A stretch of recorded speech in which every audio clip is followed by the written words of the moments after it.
to him. He didn't listen to any of them. What happened to you yesterday? Oh, I jumped too early. Stopped going to church. Huh. The guy in the church, the usher in the church, Oh, that's what's knew up. he'd come down to see us for a week, or out of the week we were seeing him. He didn't know if he were up or if he was down.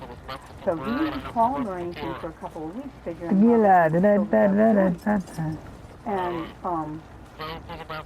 after a couple of weeks went by and yeah, he came back I never like to fight. You got a guy coming in directly behind you on your six. None of that. I think he dropped early though. I'm coming down. And got him on the phone, and she said, Squad mate found intel on the location of the next gas spread. Get it to the designated uplink station for Two of them, two party chasing me, He doesn't want to speak to you anymore. And he called me up on the phone, and he said, I don't understand what's going on. Join the club, run because I don't distraction. understand either. That's news to me. So I called over there to them, and she said the same thing to me, because she had cancer in her leg. I'm interrogating him. They had to cut the leg off, and even then they wasn't sure if it was going to save her or not.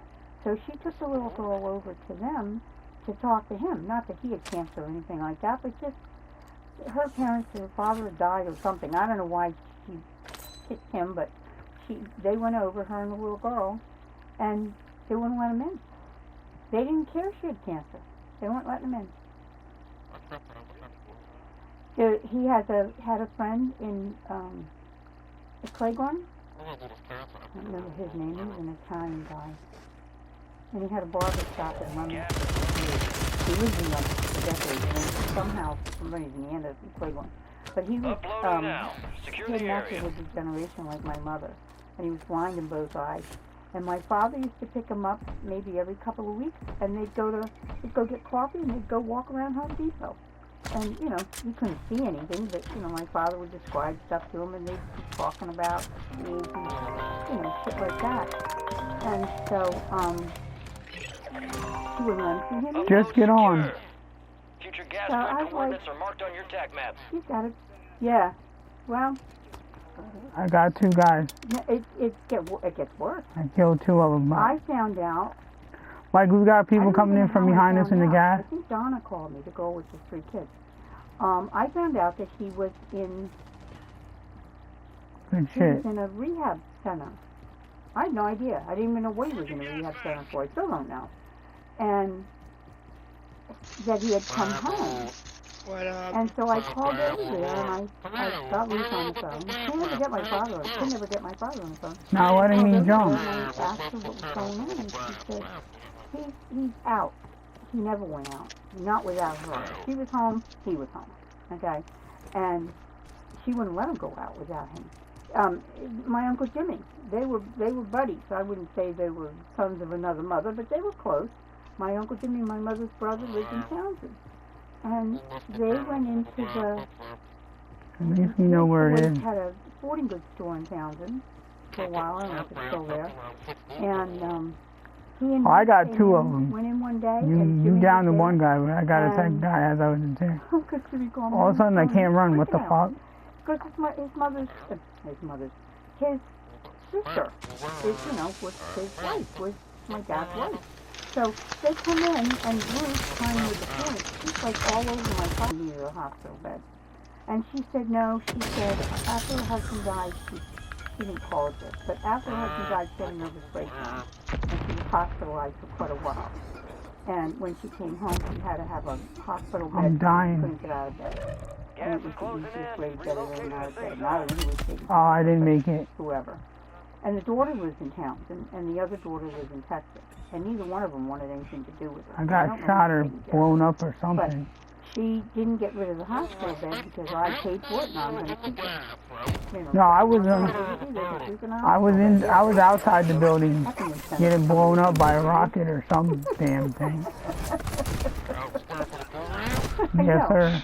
So, I invited them down here a couple of times. I said, I don't have space here for you because Are you quiet on cam? But I said, we have the campground. Yeah, that was weird. I was inside the building, then I was outside the building getting blown up. And if you come in the And office, I couldn't run, and then I could run, and then I was dead. It wasn't lag, it was weird. And they have a TV, and the whole 9 yards. That's lag that I'm $25 a fucked. week, And I said, and I'd be happy to pay for that, but you guys should come down. I think you'd enjoy it. And no, we're not coming. Don't ask us again. We're not coming. So when he was, to go back to the rehab, when he got home from the rehab, I called over there and I asked him. He said, he's not here.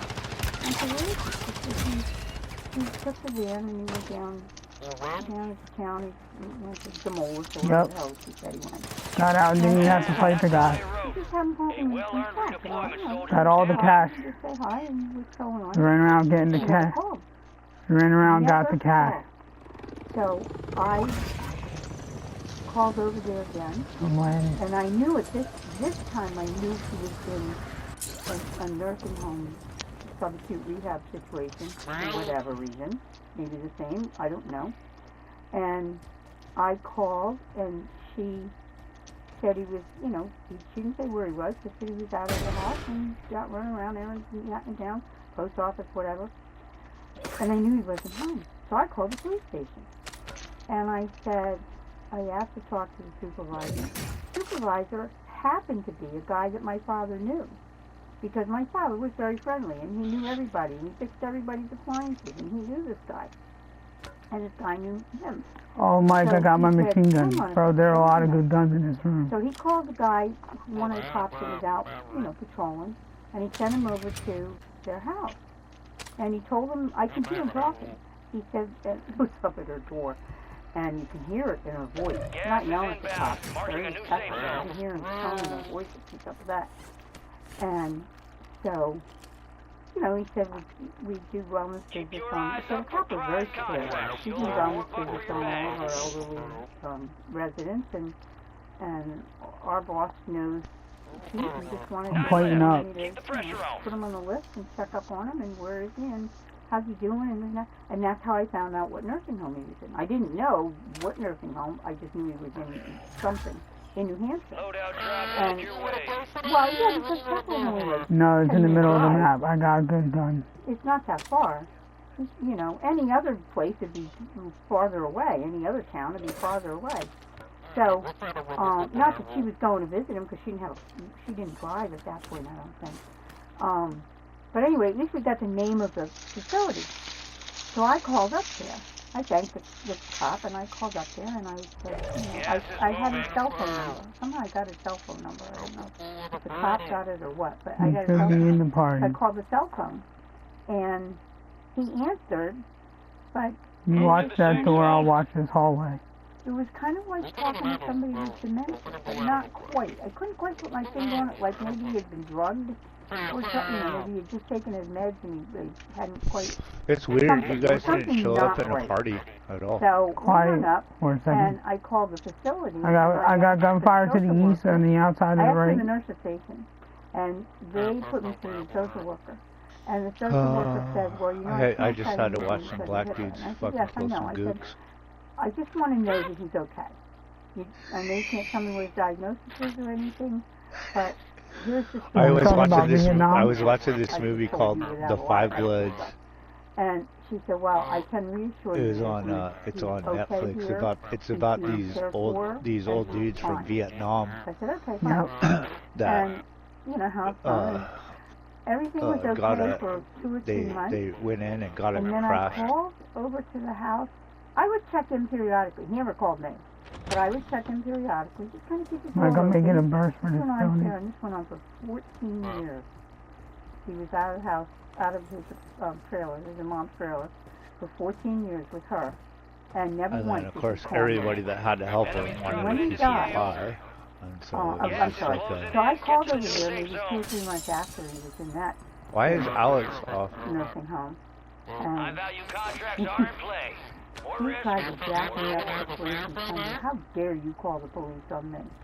And I said, well, first of all, I didn't Why is call Alex them. having a conversation with his mother? I said, why were they that stupid? I said, why were they there? She said, well, they said it was to do a wellness check because he's old. You And said she said, but I wellness? know that you called them and told them to come over. The cop wasn't the only one I called. I called the. God damn it, Sandy, be quiet. Because I thought maybe she was abusing me, stealing from him, or something. Something definitely not right. Because he was down here. What are you guys doing? Years after my mother died, he was down here about 8 times. I mean, he never came down with my mother because she was always so sickly. But after she died, he was down here like 8 times. And then when he hooked up with her, he didn't even call me. So I knew there was something going on. I called the state. They went and did a wellness check. I'm mesmerized with the Sandy conversation. Sorry. Because of that, there wasn't anything you could tell me. Because you could write anything or anything you could tell me. But that they would, put them on their calendar and periodically they would check. I don't know if they ever did. But I called about 2 or 3 months after that second round in subacute rehab. Right here. And she knew that I called the police. And I don't know how you gotta come to us. because there was no way she could have known that. And she knew that I called the I just keep getting a message saying Dawn can't perform. And I said, well, you're old, and they all know him. They don't see him around town like they used to. They want to make sure he's okay. Quiet. And she said, how Oh, do you know? no. I said, Oh, I thought you were tell out me. because You of a tell me network out error. loud, and when I do chance to I got him. I dropped him. I'm dealing out. I'm self-driving to the right. Get him. You were him. She couldn't say anything to that. But, yeah, it was pretty bad there towards the end. Yes! Let's fucking go!